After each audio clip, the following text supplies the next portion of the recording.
Representative Ilhan Omar floats taxing rich way up to 90%. Oh boy.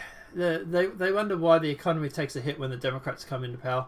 Freshman Democratic Representative Aham floated the taxing the wealthy at a rate of up to 90%, joining fellow Democrats pushing for a much higher tax rate on the top bracket to pay a sought-after programs like Medicare for All. In an interview this week on Through Her Eyes, a new weekly show on Robert Ilhan, the Democratic Minnesota, I presume, suggests the following changes. The change when we looking to pay for high-cost programs. Start again. Suggesting a few things to change when looking to pay for high-cost programs.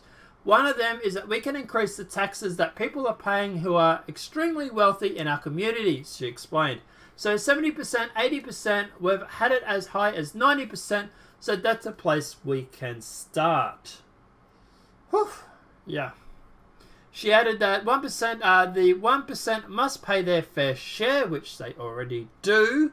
Paying 90% after a certain tax bracket is not paying your fair share. It's bloody murder.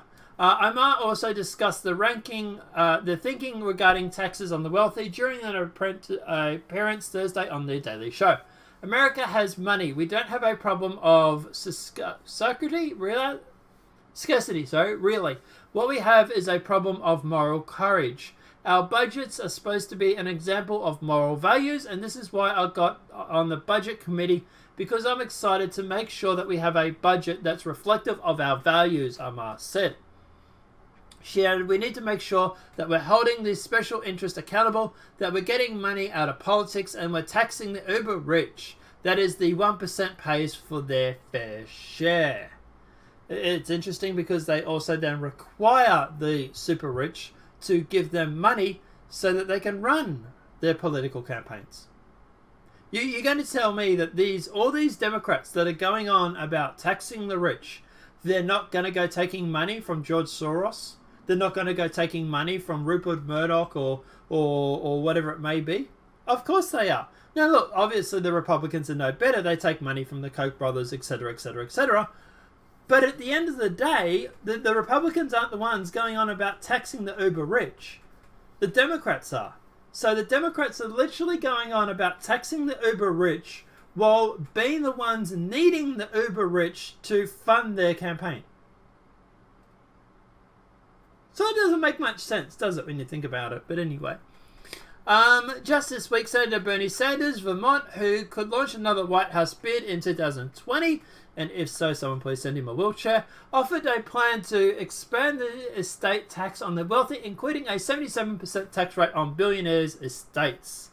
And I'm pretty sure when he goes through and puts that requirement in, he'll make sure that he just slides under the margin. Sanders' bill called for the 99.8% Act would tax the estate of the 0.2% of Americans who would inherit more than $3.5 million. If the proposal passed, the plan would impose a 45% tax on the value of the estates between $3.5 and $10 million, and 50% tax on the value of the estates between $10 million and $50 million. And according to Fox Business Network, the plan would generate approximately $2.2 trillion from 588 billionaires in the country. Look, at the end of the day, what's my view on all this? I'm a big supporter of trickle-down economics. For example, all these billionaires that go through and that they hate so much, that they rely on so much, who also go through and employ hundreds of people. How many people work at Amazon right now? Thousands? That's thousands of people that Jeff Bezos has employed. Now look, I don't like Jeff Bezos. I don't like most of the rich and the elites because I think they're all immoral. Right? I'll agree with him on that point. But at the end of the day, what happens? The uber rich leave your country. They shut up shop and they move to other places like China or Europe or wherever it may be. And you lose all those jobs in America.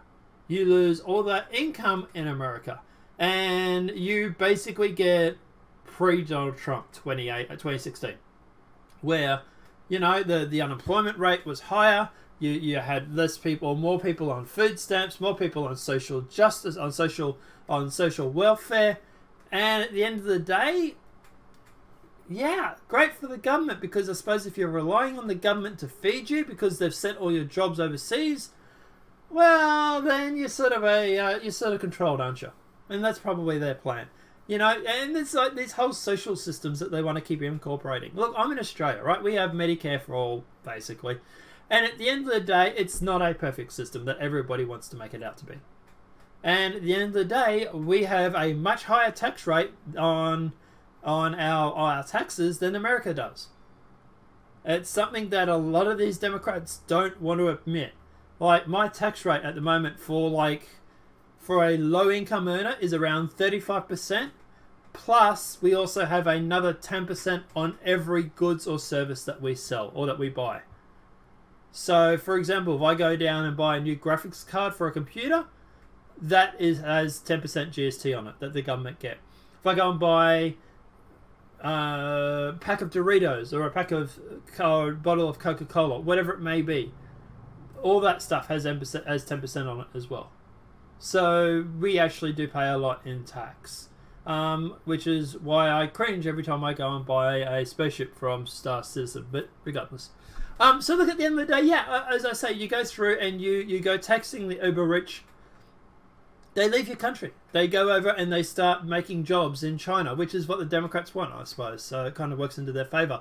But yeah, no, it's a bad idea. The rich start leaving your country. You get similar to Venezuela.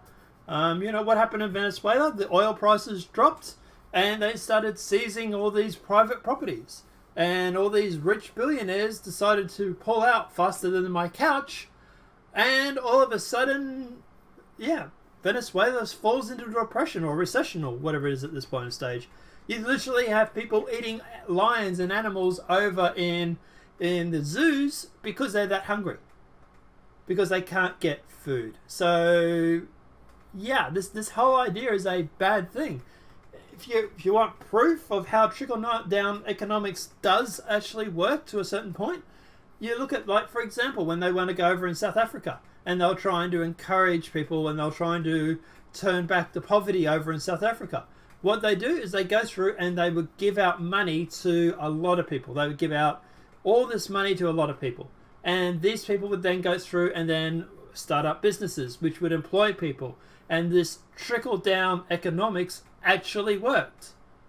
And yeah, at the end of the day, it's a similar thing with the billionaires. The billionaires go through, they start up their businesses, they employ thousands of people who then go through and who then get off welfare, who then pay taxes, and who go and buy food from their grocery store, who then all of a sudden needs to go through and put more staff on because, hey, all of a sudden we're selling $100,000 worth of groceries a week instead of $10,000 or whatever it may be.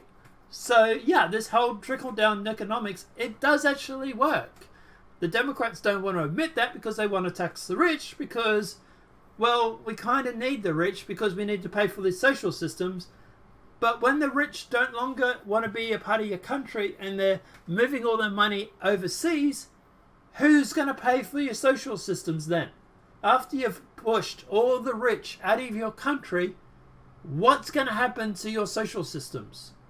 Because you're literally needing them to pay for them.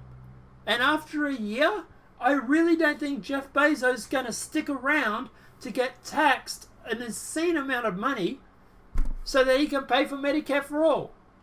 But of course what they'll do is they'll just move the tax bracket down further and they will start taxing the next bracket down higher, and then after they move out they will then tax the next bracket down lower, and they will just keep going down the scale until they've basically bled everybody dry.